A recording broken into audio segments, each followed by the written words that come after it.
Praise the lord.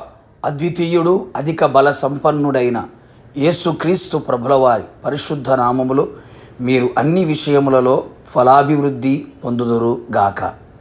ఈ దినపు యేసయ్య జీవపు మాట హోషేయ ప్రవచన గ్రంథం 6వ అధ్యాయం 3వ వాక్య భాగం. వర్షము వలె ఆయన మన యొద్దకు వచ్చును. యేసయ్య పాద సన్నిధిలో నిలిచి దివారాత్రము కన్నీరు విడుచుచు ఆయన కొరకు సహనముతో కనిపెట్టుకొని ఆయన యొద్ద నుండి ప్రతిఫలం పొందవలెనని నిర్దోషి అయి ఆయన పాదముల చెంత నిలిచి ఉన్నవారలారా, మన యేసయ్య మన యొద్దకు వచ్చే దేవుడే ఉన్నాడు. నిజమే, వర్షము వలె ఆయన మన యొద్దకు వచ్చును. భూమిని తడుపునట్టి తొలకరి వర్షము కడవరి వర్షము వలె మన యొద్దకు వచ్చును. వర్షము లేక నేల చీలి ఉండెను.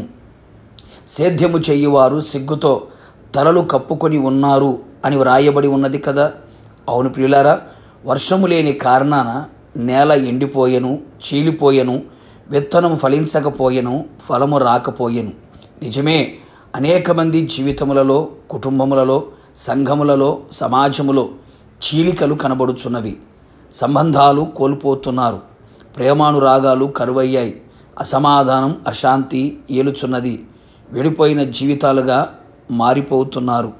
సంతోషం, సమాధానం, ఆనందం, ఆరోగ్యం, ఆశీర్వాదం, ఐక్యత లేక సిగ్గుతో తలదించుకొని ఉన్నారు. ఫలభరితమైన అనుభవాలు లేని వారై వాడిపోయి ఎండిపోయిన స్థితిలో నిలిచి ఉన్నారు. నిరాశ వలయాలలో కనబడుచున్నారు.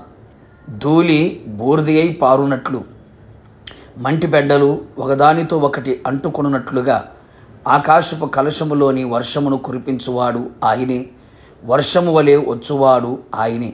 నీకును నీ కుటుంబమునకును కలిగిన సమస్తమునకు క్షేమము కలుగునట్లుగా, సమాధానము కలుగునట్లుగా, ఐక్యత కలిగిన వారిగా చేయునట్లుగా, ఫలములు ఆత్మఫలము ఫలించున్నట్లుగా ఆయన వర్షముగా వచ్చి నీ జీవితములో, సంఘములో, సమాజములో చేయును.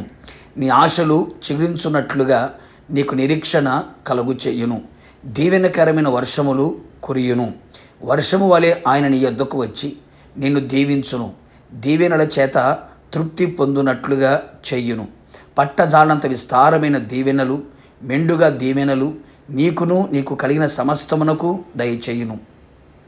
దేవా, నీ స్వాస్థ్యము మీద నీవు వర్షము సమృద్ధిగా కురిపించితివి.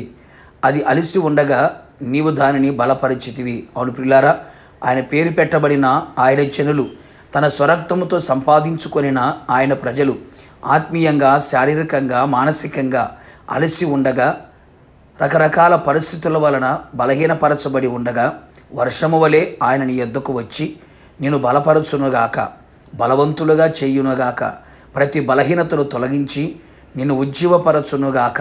అంతేగాక మంచి వర్షము వలె నీ యొద్దకు వచ్చి నీకు విజయమును దయచేయునుగాక. ఏ పరిస్థితులలో ఓడిపోయి గెలుపు లేక అపజయాలతో నిండుకొని ఉన్నావో ఇక నీకు విజయము కలుగునట్లుగా, అత్యధికమైన విజయం, గొప్ప విజయము కలిగి విజయోత్సవములతో ఊరేగించబడినట్లుగా నా దేవుడు చేయునుగాక. ఆయన రాకడ కొరకు మనందరినీ కూడా సిద్ధపరచును గాక. ప్రార్థన. కృపాసత్య సంపూర్ణమైన మా ప్రియ పరలోకపు తండ్రి, నీ పరిశుద్ధమైన పాదములకి స్తుతి స్తోత్రములు చెల్లించుచు ఉన్నాం. వర్షము వలె మీరు మా యొద్దకు దిగువచ్చే దేవుడిగా ప్రత్యక్షమైనందుకే మీకు స్తోత్రాలు. అవును తండ్రి, మీ ప్రజల మీద దీవెనకరమైన వర్షములు కురియునట్లుగా దీవెనలతో ప్రతి హృదయమును తృప్తిపరచమని ప్రార్థన చేయుచు ఉన్నాం. శాపము, దరిద్రత, కొరత, లేమి, కొదువ లేకుండా సమస్తము దీవెనకరముగా మార్చబడినట్లుగా కృప దయచేయండి. అలసిపోయిన మీ ప్రజల మీద వర్షము వలె మీరు దిగువచ్చి ప్రతి ఒక్కరిని బలపరచండి, బలహీనతలు తొలగించండి, ఉజ్జీవపరిచి నూతనపరచమని ప్రార్థించుచు ఉన్నాం. అలాగే జయము లేక అపజయాల మధ్యలో ఉన్న వారి జీవితాల్లో మీరే వర్షం వలె దిగువచ్చి జయమును కలుగు చేసి మీ నామాన్ని ఘనపరచుకొని మహిమ పొందమని మీకు అప్పగించుకుంటూ యేసు నామములో అడిగి పొందుకున్నాము తండ్రి, ఆమెన్. నిశ్చయముగా మీ యొద్దకును మీ కుటుంబం యొద్దకును వర్షము వలె ఆయన దిగువచ్చును గాక. God bless you.